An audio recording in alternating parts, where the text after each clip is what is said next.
There we go. Hey, everybody. Jason Davis here, live at McIntyre's in Washington, D.C., right after the World Cup final between France and Croatia.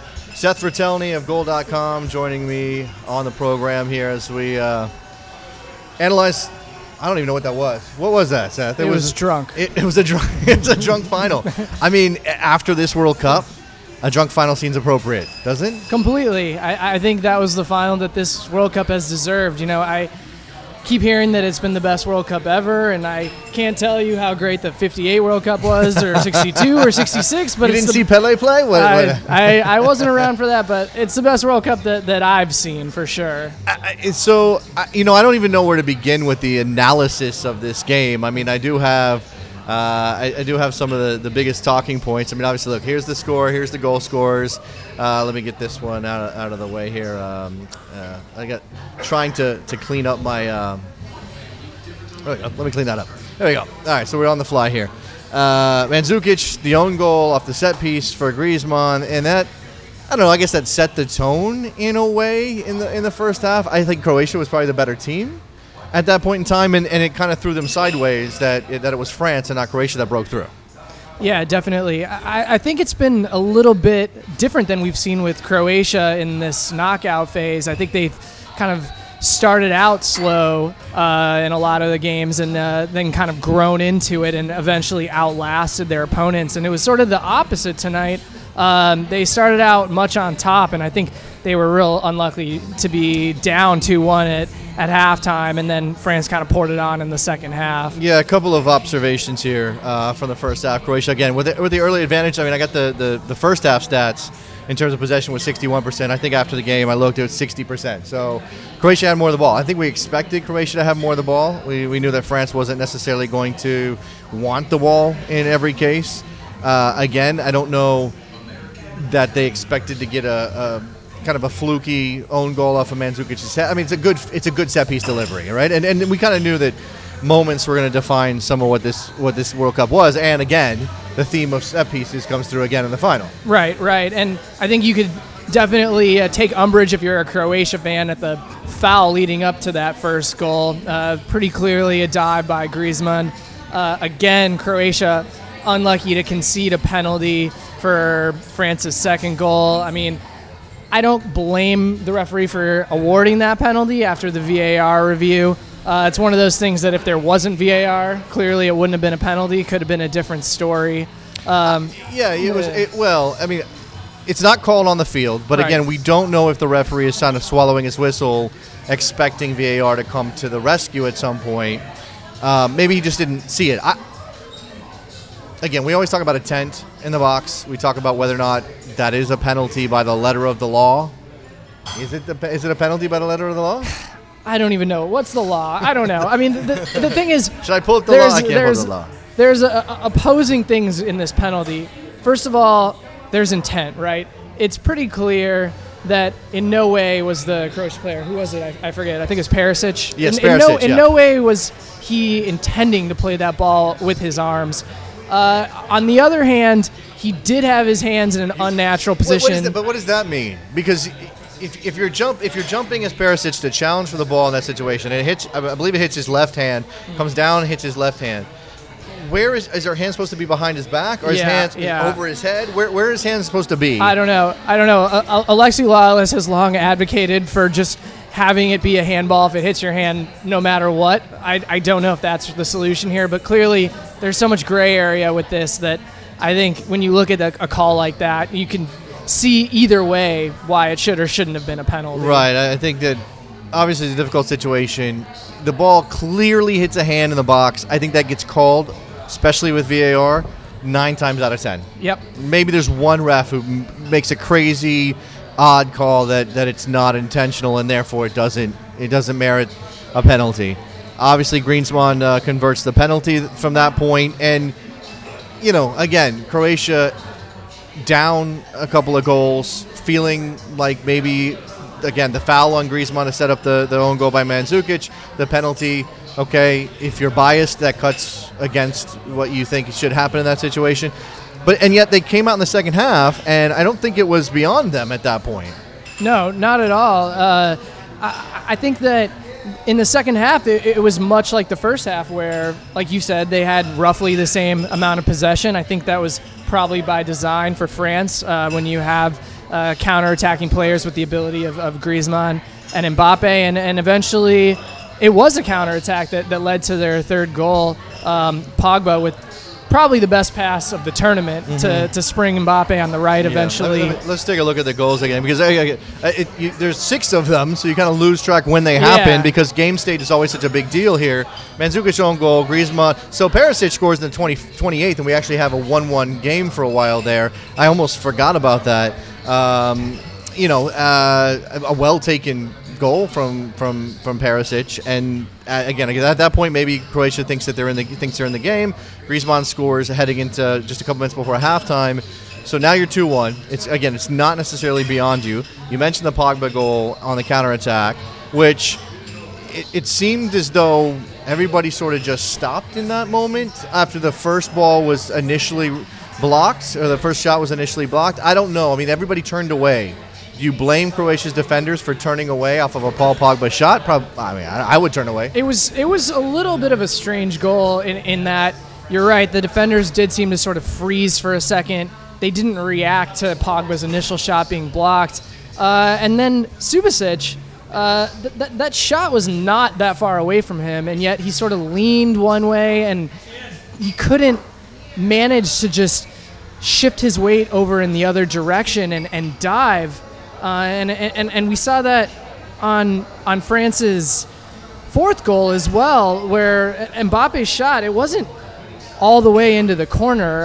Subasic, I can't help but feel like he might still be feeling some of the effects of that injury that he suffered against Russia in the quarterfinal. He had a hamstring issue. It looked like he might have to come out. Yeah. He stayed in, but on France's third and fourth goal, just rooted. Didn't move, right? Yeah, hardly even responded to those shots. And obviously that's look, if he was good enough to go through the semifinal, then you don't really say, okay, well, now we got to sit him down for the final. I mean, I don't know if he had a shot. I don't know if he was getting massages every day. Like, I don't know what Subasic was dealing with, but they obviously felt like he was good enough. I thought one of the interesting things in the second half was the decision by Didier Deschamps to bring off, that's the first half again. Let's go to the second half here. But the decision by Didier Deschamps to bring off N'Golo Kanté and bring on Nzonzi. And I guess it worked. I don't know how to analyze what we just witnessed because it was a drunk game. I don't know on what planet any coach says to themselves, I'm going to take off the best defensive midfielder in the world. When you're up by a goal. When you're up by a goal. When you have a lead to protect. It doesn't make any sense. Right. I do not understand that, really. I would imagine maybe there was some sort of an injury issue, although Kanté didn't really look like he was injured. He was on a yellow card. But I feel like you have to trust a player like Kanté to not pick up a second yellow. Yeah. So I think, like you said, it worked out. I think Nzonzi is a really solid defensive midfielder in his own right. Obviously, when you're France, you have so much depth that you can bring on world-class players. It must have been fatigue. It must be legs. And I will say that I did notice a couple of moments for Kanté in the first half, beginning of the second half, where he was off. A pass went awry, something didn't happen. And again, maybe Deschamps overcoached it, but his team had already found the moments and the good enough moments in this game to sort of be able to handle that situation and not necessarily lose out when they had N'Golo Kanté off the field. I mean, again, the decision to take off Kanté is not one you would typically see in a World Cup final, and yet France got by. And was there anything that Dalic did or did not do that stands out for you, especially down, at halfway or half hour to go, sort of chasing the game, trying to find? I mean, what can you do if you're Croatia? You don't have the horses necessarily. Yeah, there's not a lot that sticks out to me. Croatia, their margins have been thin this whole way through. Obviously going 120 minutes in all three of their knockout round games, having to get by Denmark and Russia in penalties suggests that this isn't a team that goes out and dominates opponents. And France truly was the best team in the World Cup. So obviously the best team that Croatia had faced thus far. So it's hard for me to look at any decisions that Dalic made that really harmed them. I think they got unlucky in the first half, and in the second half they just got hit with those 2 quick goals, and from that point it was game over. You know, I think you look at my notes here, and I'm kind of putting this together as the game is going on. I wrote this, that Pogba scores his first goal at the World Cup, which I think a lot of people see as a deserved goal for him because he was very good for France through the course of the tournament. I think Croatia falling apart, I mean, that's relative, but it certainly seemed as though the game got very loose, very stretched out. Definitely not, I mean, Croatia wanted to score goals, and I guess you're going to have to leave spaces if you're going chasing a goal, but France had a couple of opportunities. I mean, I don't remember what moment it was, but it was definitely in the last 5 or 10 minutes of that game where Paul Pogba's for some reason Croatia completely shuts off. Paul Pogba's in the middle of at the penalty spot by himself, receives a cross, completely whiffs on it. Then there may have been a hint of a handball, although I think Vida's hand was behind his back. Yeah. I mean, and then you kind of you threw your hands up and you go, that's this World Cup final, or this is World Cup period, I guess. Yeah, right. I mean, at that point, Croatia's kind of chasing the game, and there's a couple minutes left. They're going to have to leave lots of space at the back. But you're right, France easily could have picked up a 5th goal, which, I mean, you could talk about what teams deserve or don't deserve. I don't really love that line of thinking. No, you deserve what you get, but surely, based on the run of play, France probably didn't deserve to win by 2 goals. Not 4-2. Yeah, no, certainly not 4-1, which was why it was nice that Lloris kind of gave Croatia a little bit of a gift. Croatia a gift. Yeah. And again, just a complete lack of concentration, just asleep at the wheel for Hugo Lloris. And I guess, you know, if you're Didier Deschamps, okay, yeah, your keeper had a howler moment and it didn't matter. And so the World Cup comes back to France. First time they've won it since 1998. First time they've ever won it not on home soil, which I guess is something to talk about if you're France. Croatia, and you know, postmortems are going to be written. I mean, the Fox broadcast right now is showing the Croatia fans applauding their team here. This was not a World Cup run they necessarily expected. I think everybody knew Croatia had talent, but they got put decidedly in that dark horse category because they had never been here before. Yeah, and at a World Cup like this, it was really the perfect opportunity for Croatia to take advantage of some of the teams that were expected to go farther, kind of faltering. When you look at Germany, Spain, Brazil even, they didn't have to face any of those teams.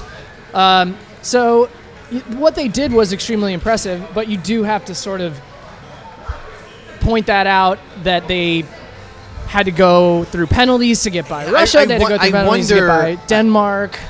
They did. And I wonder, first of all, there are a couple of things with Croatia. One, is this a platform? Is this something that turns them into a consistent world power type of nation?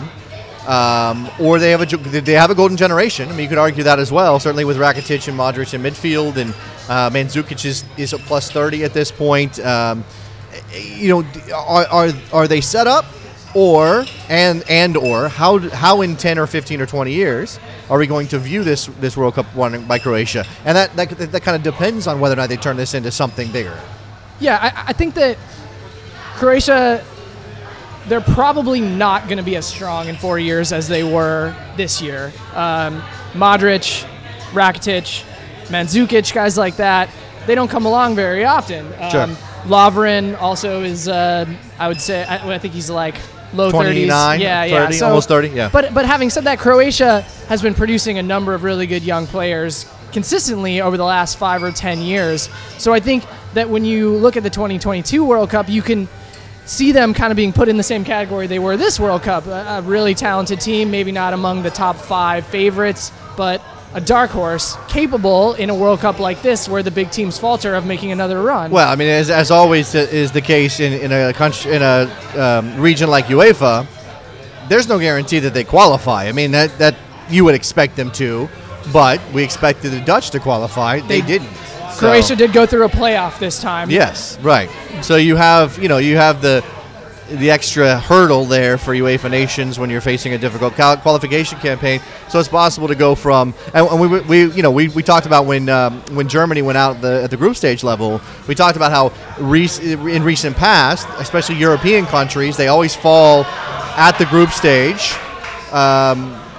in the next World Cup when they're defending their title. Obviously, Germany this time around, Spain didn't make the knockout round in 2014, and we know Italy didn't make the knockout rounds in 2010. Is Croatia going to be, now they're not a World Cup winner, but they're going to be a nation that suffers a sort of a letdown in the next cycle, because that's obviously what we've seen. Right. It's hard to predict what's going to happen in 4 years, but certainly I think Croatia is set up well for the future. There are a number of players on the roster that didn't get a lot of playing time. Guys like Kovacic, you would expect to be kind of the focal point of the team in 4 years. They have a number of young players who didn't make the squad, or guys that didn't really get a lot of playing time, but certainly this was their chance. Mm-hmm. You know, it's one of those things. It's like England, where you have to give them a lot of credit for how far they made it. When they look back at this World Cup, they're going to say that it was a huge success, but at the same time, you only get so many opportunities to win a World Cup, and that's what England had, that's what Croatia had, and they didn't take advantage. So I think it's going to sting, and you know, when you get very far in a World Cup, it's kind of a bittersweet feeling when you get eliminated, because you did well, but at the same time, you were so close, and who knows if you'll ever get such a good chance to win another World Cup. Well, so let's talk about France then. Let's talk about the legacy of this World Cup for them. Obviously, they win it, as we talked about before. That's something they haven't done since '98. I guess you could say that, you know, France is now, with a second World Cup title, sort of elevated themselves. It's Brazil, it's Germany, it's France. These countries, Argentina's got a couple. Brazil, sorry, I already mentioned Brazil. I'm trying to think of that. Maybe the multiple winners. Uruguay's got two, but they're in ancient history. Yeah, I think. right. So at that point, do you put France into that group? I mean, we don't know what they're going to be like for 4 years, but we expect them to be very good. This is a young team. Right. Yeah. No, I think you have to. I mean, this is a country that didn't have a World Cup until 20 years ago, and now they've made 3 of the last 6 finals. They've won 2 of the last 6 finals, and they've done it with a really young team. You know, most of the core of this team should be back in 2022, and I think that what France has been able to do at this World Cup has been really impressive, especially when you compare their run through this tournament with some of the other teams that were expected to go far. I think from a neutral's perspective, you can be satisfied with the outcome of this World Cup, because it's hard to argue that France weren't the best team at this World Cup. I do wonder, and I know I sometimes I felt like through the course of this tournament that I've been beating a horse that nobody really wanted to talk about anymore. But it remains true that France did not. Now today they scored 4 goals, and I think in history, without looking deeper, you're going to say, "Oh, that's a dominant attacking France team." That's not what they were in this tournament. It's not what they were today, even. You could argue. I mean, again, Subasic kind of flat-footed, an own goal, some odd moments, a penalty kick. So when we look at this France team, is there going to be a stigma attached to them? Not to be negative about it, they're world champions. But is there going to be a stigma attached to them because they have Griezmann and Giroud and Mbappe and Pogba, and they kind of grinded their way through this tournament? Yeah. I think there's been a lot of criticism of Didier Deschamps all throughout this tournament. He clearly plays a more defensive style than a lot of observers think France should play. I think the decision to start Matuidi over Ousmane Dembele kind of typifies what France is looking for. They don't have the ball as much, and when you have guys like Pogba and Kanté, you think maybe they should be controlling games more. But I feel like complaining about winning World Cups is something that only Brazil has done. Yeah, you're not allowed to do that. And so, I mean, Deschamps has been vindicated. The most celebrated Brazilian team of all time is one that didn't win a World Cup. So at least there is a place in the discussion about best Brazilian teams in '82, a team that didn't win the World Cup. So, again, I think the ends justify the means for the most part for Deschamps. And he becomes, I think, the 3rd man to win a World Cup both as a player and a coach, which is a pretty fantastic company. Beckenbauer and Brazilian coach whose name escapes me at the moment. 50-81 as a player, 71 as a coach, if I remember correctly. So, this is Pantheon type of stuff. So, how do we put a bow on this World Cup? I mean, is there a way? Does this World Cup indicate anything? We like to take big picture stuff. We like to talk tactics. We like to talk about the way that the game is moving in both technology in this case, because VAR came in, but also in how the playing style, the nature of the game. Are we taking anything away from this one? Yeah, I think this World Cup has shown that maybe the gap is closing at the top. Okay. Not so much for the teams maybe between 10 and 20, but for the teams between 5 and 10 and 1 and 5. There's not that pantheon of teams where in the past, this is the first World Cup where either Brazil, Argentina, or Germany, all three of them have not been in the semifinal. A team like Croatia has been able to get to the final. A team like England made it to the semifinal, and these are talented teams. The World Cup is still not a tournament where a team like Panama or Iran is going to make a run to the semifinal or the final. But I think this World Cup has shown that maybe that next level of team is starting to catch up to the top 3 or 4 teams. Right. A lot of people want to talk about England's run. Obviously, came to an end with their third place game yesterday. They finished 4th in the tournament. Belgium, I think, despite the fact that Belgium played some excellent soccer, despite the fact they met the potential of their attacking unit in a number of games, they obviously got themselves to a semi. I think some people are still going to be disappointed, and I think some people are still going to heap some criticism on Roberto Martinez. Yeah, definitely. I think that it's hard to be too disappointed because Belgium won out to France, the best team in the tournament. They won out 1-0. I think if you look at the tournament as a whole, I would say Belgium have been the second best team at this tournament. They won all their games up into the semifinal, and sometimes that happens. You give up a goal on a set piece. Martinez, I think, was slightly vindicated. There's been a lot of criticism on him, especially when they went down 2-0 to Japan. Made a couple of substitutions, turned that game around.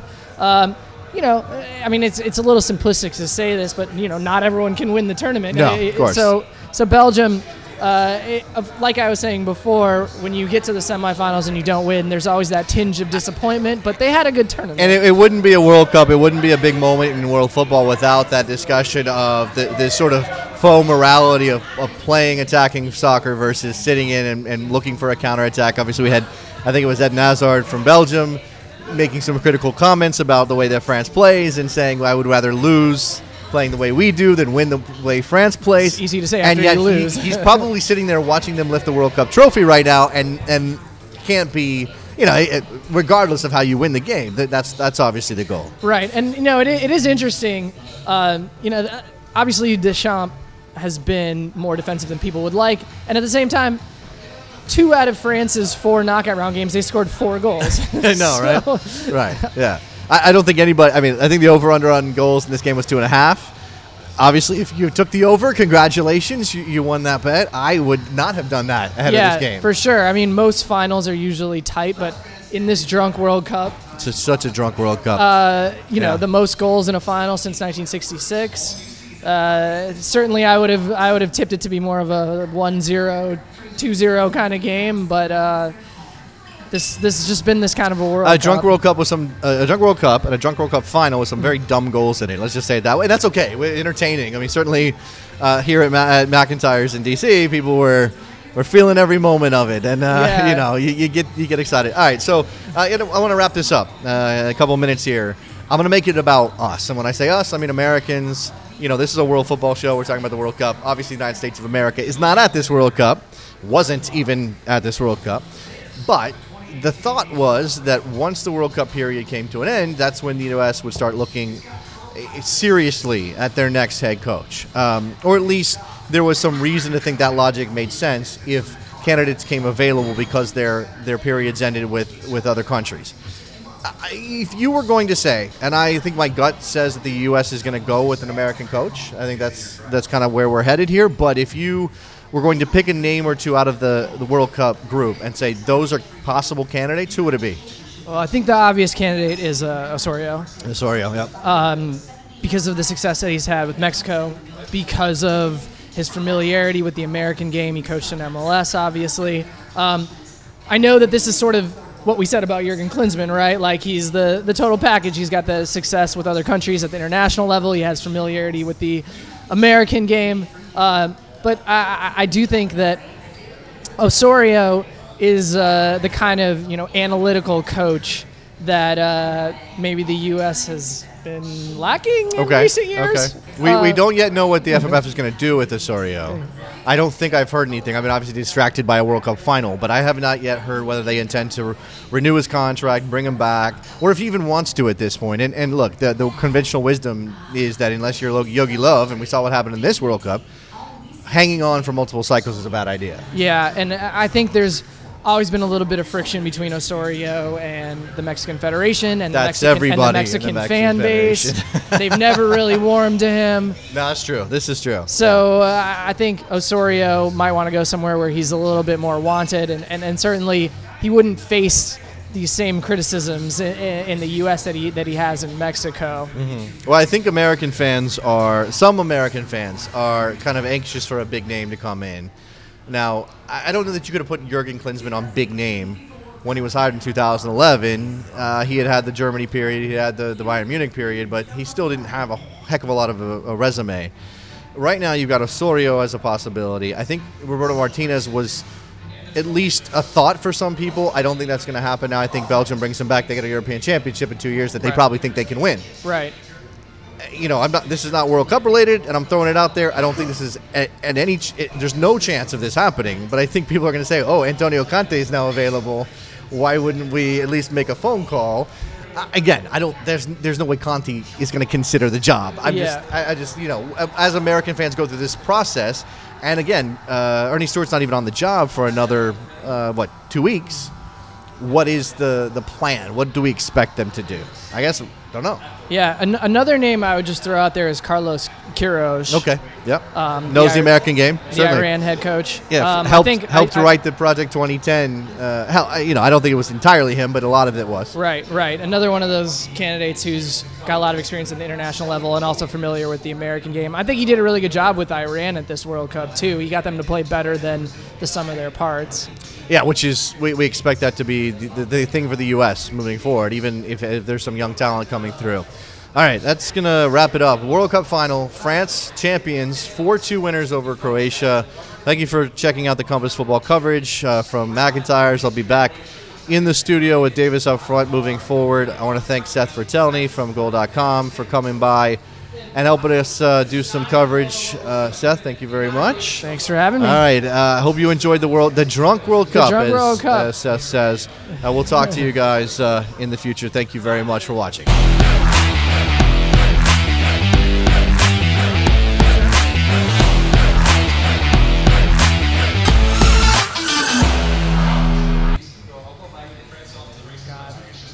That was a crazy game.